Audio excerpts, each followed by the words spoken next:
कि Al-Qadir trust case में जो कल की डेट पड़ी है, ये कहा जा रहा है कि किसी डील की वजह से शायद उसमें डेटें पड़ी हैं। इसका केस हम वाज़े तौर पे खान साहब कल कह चुके हैं कि अगर खान साहब जेल में हैं तो वो किसी डील की नतीजे में न बाहर आएंगे, न किसी डील की नतीजे में इस केस का फैसला डिले होना चाहिए। अलकादर ट्रस्ट एक पॉलिटिकल विक्टिमाइजेशन की बेहुदा और बेसलेस केस है। खान साहब की टोटल इसमें ट्रस्टी की हैसियत है। गवाहों ने एडमिट किया है कि न खान साहब ने कोई बेनिफिट लिया है, न वो पैसे करप्शन के थे, इलीगल प्रोसीड्स थी, और न ही सरकार को कोई लॉस हुआ है। हम इस बात की तरदीद करते हैं कि इसकी किसी भी सूरत डील का नतीजा है।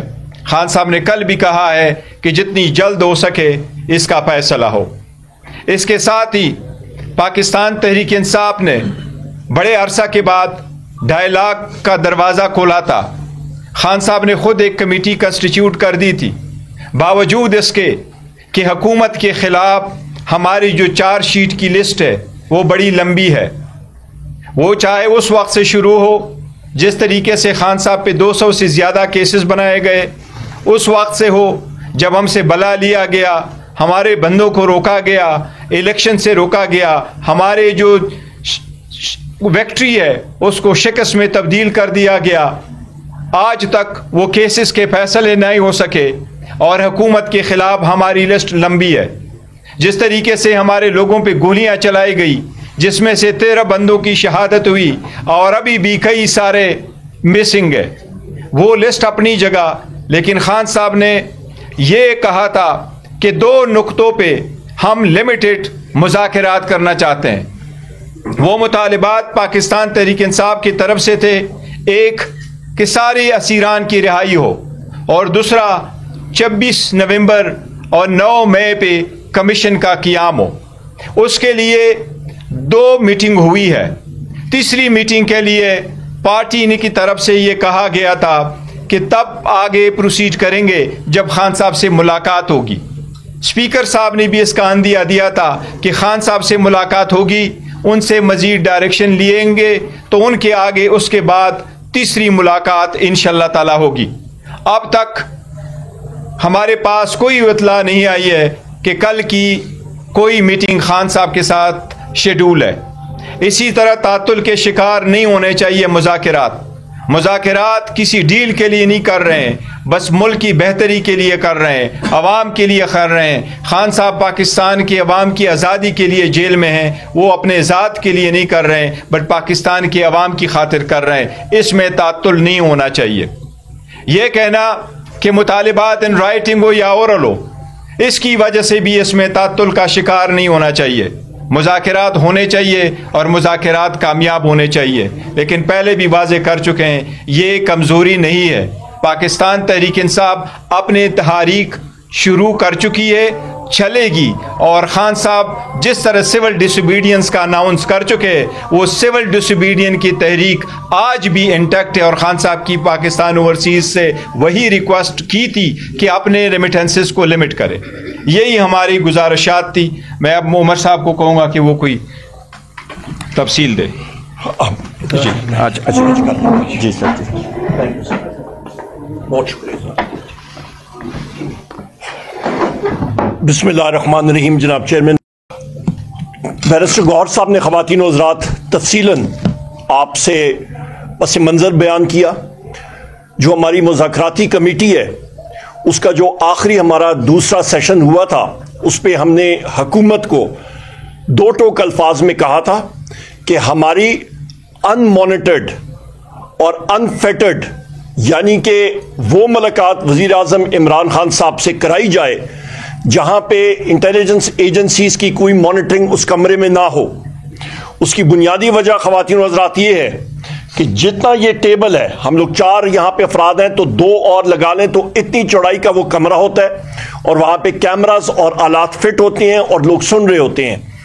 उस माहौल में न खुल के बात की जा सकती है और ये दूर रस इसके नताइज होते हैं। और हमें उस माहौल में, आज़ादाना माहौल में, वहीं पे अडयाला जेल में हमारी ये डिमांड थी और हुकूमत ने ये वादा किया था कि वो उसको फैसिलिटेट करेंगे। आज 7 जनवरी सन 2025 हो गई है, अभी तक हमें कोई इत्तला हुकूमत की तरफ से नहीं मिली। बैसियत एक वर्कर पाकिस्तान तहरीक इंसाफ मीडिया पे भी और बाकी जगहों पे भी वाज़े तौर पे मैंने कहा हुआ है कि हुकूमत का सीरियसनेस, उनकी संजीदगी इसी बात से पता लगेगी कि हमें वो अनफेटेड माहौल में बंदिश के बगैर हमारी वो मुलाकात वज़ीर आज़म इमरान खान साहब से कराएं, क्योंकि हम हदायत वहीं से लेंगे और आगे इस मसले को चलाएंगे। दूसरी अहम बात ख़वातीन व हज़रात, 5 दिसंबर 2024 को वज़ीर आज़म इमरान खान साहब ने ही ये मुज़ाकराती कमेटी बनाई और उसको एजेंडा दिया। मैं उसको at the cost of repetition उसको दोहराता हूं, जो बैरिस्टर गौहर साहब ने भी बात की कि हमारे जितने असीरान हैं बशमूल वज़ीर आज़म इमरान खान साहब, हमारे लीडरान, उनकी बेल्स पे जो आपके प्रोसिक्यूटर हैं, और ये एक कोई फेवर किसी से नहीं चाहते हैं, ना कोई डील है ना डील है, जो आपका एक सिलसिला है जो आइन और कानून के ऐन मुताबिक है, प्रोसिक्यूटर्स उसको अपोज ना करें और वो साथी हमारे बेल पे आते हैं। उसकी वजह यह है कि इंटेलिजेंस एजेंसीज के लोग वहां पे इंटरफेरेंस करते हैं। उनकी इंटरफेरेंस है, मुतअद्दिद जगह हो चुकी है, इस्लामाबाद हाई कोर्ट से लेके सेशन कोर्ट से लेके एंटी टेररिस्ट कोर्ट पे लेके हर जगह पे, और ये फैक्चुअल पोजीशन है, उसको हम लोग बर्दाश्त नहीं करेंगे। और इसीलिए हम लोग चाहते हैं कि कायदे कानून और मेरिट के ऊपर वज़ीर आज़म इमरान खान साहब, हमारे बाकी सारे असीरान को बेल मिलनी चाहिए, ये वाज़े होना चाहिए। और उसके साथ साथ 26 नवंबर 2024 का जो सान्या हुआ है डी चौक पे, उसकी एक आज़ादाना इंक्वायरी होनी चाहिए, कमीशन जुडिशल होना चाहिए, और इसी तरह 9 मई का भी एक आज़ादाना जुडिशल कमीशन होना चाहिए कि तह तक पहुंच सकें। इसके साथ साथ ख़वातीन हज़रात, बड़ी मुख्तसरन आपको बात करना चाहता हूं कि ये पाकिस्तान के लिए वज़ीर आज़म इमरान खान साहब ने बात की और उन्होंने कहा मेरे साथ जो कुछ हुआ मैंने माफ कर दिया। हम लोग जो साथी वहां पे मौजूद थे, 2 बार उन्होंने ये बात दोहराई कि मैंने पाकिस्तान के लिए जो मेरे साथ अजियतें मैंने सही हैं, जो जुल्म जबर हुआ, मैंने माफ किया उनको। आज आप मईशत देखें, तकरीबन 20 लाख नौजवान और लोग पाकिस्तान से बाहर चले गए 2 साल में। फी कस आप देखें उनका खर्चा 15 से 20 लाख रुपए आता है। आप ज़रब लें, तकरीबन 4000 अरब रुपए यानी कि 4 ट्रिलियन रुपीस बनता है, और इसको आप डॉलर में कन्वर्ट करें तो तकरीबन 14 अरब डॉलर 2 साल में जो लोग यहां से इमिग्रेट करके चलेंगे, उनके जरिए मुल्क से बाहर चला गया। और दूसरी तरफ देखें, IMF के ट्रांच के लिए हुकूमत पाकिस्तान 1.5 अरब रुपए के लिए कशकोल लेके फिर रही है, और 7 अरब डॉलर जो है अगले 5 सालों के लिए। ये खुद आप देखें हालात क्या है, जीरो ग्रोथ है। Large scale manufacturing, finance committee की मीटिंग थी, स्टैंडिंग कमेटी, और चेयरमैन FPR को जब मैंने कन्फ्रंट किया कि आपकी लार्ज स्केल मैन्युफैक्चरिंग जीरो है, उसने ये इस चीज का एतराफ किया। और लार्ज स्केल मैन्युफैक्चरिंग, ख़वातीन और हज़रात, जिस मुल्क में जीरो होता है उसका मतलब है कि गाड़ी चल ही नहीं सकती। लार्ज स्केल मैन्युफैक्चरिंग है, वो इंजन है जो कि एक मईशत को आगे लेके जाता है। जब इंजन ही आपका सीज हुआ हो तो मईशत कहां पे जाएगी? बेरोजगारी आपकी अरूज पे, आपका रेवेन्यू कलेक्शन 450 अरब, तकरीबन 400-450 अरब रुपए का इस वक्त तक शॉर्टफॉल है, कहां पे पूरा होगा? आपकी इस वक्त तक बेरोजगारी अरूज पे जा रही है, आपके इस वक्त मुल्क में अफरा तफरी है, नेशनल कोहिजन आपकी ना होने के बराबर। इन्हीं पॉलिसीज की वजह से PDM-1 हुकूमत, केयरटेकर्स, और अभी शहबाज शरीफ की फॉर्म 47 की हुकूमत, इन सारी चीजों की वजूहात की वजह से मुल्क हमारा डामाडोल सूरत हाल में है और तशवीश है मुल्क में। और इसका सिर्फ वाहिद हाल यही है कि मुल्क में इलेक्शन होने चाहिए, फ्री एंड फेयर इलेक्शन होने चाहिए।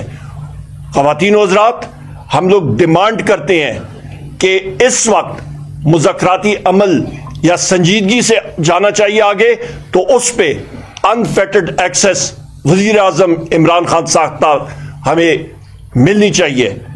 मैं इसके साथ आपका शुक्रिया अदा करता हूं और मैं रिक्वेस्ट करूंगा सलमान अकरम राजा साहब या शिबली साहब आपसे भी हो गई। कल इमरान खान साहब से जेल में मेरी तफसीली मुलाकात हुई मुकदमे की सुनवाई के दौरान। देखिए, खान साहब बिल्कुल वाज़े हैं कि वो आखिरी आदमी होंगे जो जेल से बाहर आएगा। वो बिल्कुल वाज़े हैं। वो अपने असीरान के लिए हर लम्हा लड़ने के लिए तैयार हैं, उनके साथ खड़े हैं। और उनका ये कहना है कि जब तक खून का हिसाब हमें नहीं मिलेगा जो 26 नवंबर को बहा, इस शहर में बहा, और कोई बात नहीं हो सकती। ये कहना कि खून बहा, वो खाक में मिल गया, अब आगे बढ़ो, ये नहीं होगा।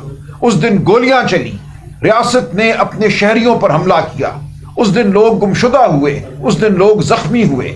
और ये हालत है कि हम उनके घर जाते हैं अफसोस करने, ताज़ियत करने, बच्चों के सर पे हाथ रखने, तो अगले दिन एजेंसियां उनके घरों में आ जाती हैं, उनको अगवा किया जाता है, उनको डराया धमकाया जाता है। जो लोग अदालतों की जानिब गए उनको दबाया गया, उन पे जबर हुआ कि अपने मुकदमात वापस लो या इनसे लाताल्लुकी का इजहार करो। तो इस जबर के माहौल में उमर साहब ने बिल्कुल ठीक कहा, कोई मईशत की तरक्की नहीं हो सकती। माशी तरक्की नामुमकिन है जब रियासत और अवाम के दरमियान इतनी बड़ी खलीज पैदा कर दी जाए। तो हम इसलिए आपके सामने बैठे हैं और हम इसलिए मुज़ाकराती अमल का हिस्सा बने हैं कि पाकिस्तान को फलाह की जानिब लेकर जाएं। जो रियासत और अवाम के दरमियान खलीज फासला पैदा हो गया है उसको खत्म करें, जो जख्म लग चुके हैं उनको भरे। लेकिन हमें नजर नहीं आ रहा, हमें वो ख्वाहिश जो हमारे दिलों में है वो दूसरी जानिब नजर नहीं आ रही। दूसरी जानिब ये लगता है कि हमने इलेक्शन लूट लिया, हमने हुकूमत बना ली, अब मजे करो, मट्टी पाओ। ये नहीं होगा। हम यकीन दिलाते हैं कि हम ऐसा नहीं होने देंगे।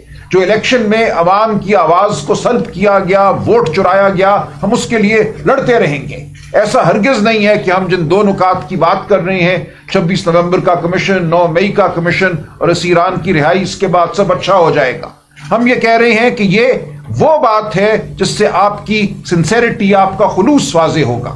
जब यह बात हो जाती है तो आगे का लाया अमल बन सकता है। आइंदा के इलेक्शन कैसे यकीनी बनाए जाएं कि वो शफाफ होंगे। जो 8 और 9 फरवरी को हो गया, अगर यही होना है आइंदा, तो इस मुल्क में जमहूरियत का खात्मा है। इस मुल्क में कोई वोट देने नहीं आएगा। आपने एक ऐसा हमला किया है जो सिर्फ एक इलेक्शन पर हमला नहीं है, वो जमहूरियत के तसव्वुर पर हमला है। तो हम इन तमाम बातों को आगे लेकर बढ़ेंगे और हम जो इक़्तिदार में हैं ताकतें, उनको ये याद दिलाना चाहते हैं कि इस मुल्क में बहुत बार 77 सालों में ये कोशिश हुई कि जबर के जरिए तरक्की की जाए। बहुत आमिर आए, सब ने यह सोचा कि ये अब तरक्की का जमाना है, बस डंडे की जरूरत थी, मैं आ गया हूं और मेरे नीचे अब तरक्की होगी। वो कभी भी नहीं हुई। हमेशा माशरा जो है वो फट पड़ता है। हमेशा हमारे नौजवान जो हैं वो इनकार करते हैं जबर के सामने। ये मुल्क आजाद लोगों का मुल्क है, आजाद मंश लोगों का मुल्क है। हमारी रिवायत आजादी की रिवायत है, बोलने की रिवायत है, सड़कों पर चलने की रिवायत है। ये मुल्क हमने ऐसे हासिल किया था। हमारे पास कायदे आजम की तारीख है, पाकिस्तान मूवमेंट की जद्दोजहद की तारीख है। तो इससे मुंह मत फेरिए। ये मत समझिए कि यहां भेड़े हैं, एक रेवड़ है जिसको आप हाँक लेंगे, जिसको आप चुप करा देंगे। ये नहीं होगा। हमारी बात सुनिए। हम पाकिस्तान के खैर खा हैं, हम मुहिब्बे वतन हैं। हमने पाकिस्तान को जोड़ा हुआ है। हम किसी मजहबी मुनाफरत पर सियासत नहीं करते, हम लिसानी तफरीक पर सियासत नहीं करते। हम पाकिस्तान की वसती जमात हैं और पाकिस्तान के हर सूबे में हैं। हमें साथ लेकर चलिए। हम पाकिस्तान की फलाह में अपना हिस्सा डालेंगे और हमारे बगैर आगे बढ़ना मुमकिन नहीं है। आप पाकिस्तान तहरीक इंसाफ को, इमरान खान को खत्म नहीं कर सकते। ये मुसल्लम हकीकतें हैं। बहुत शुक्रिया।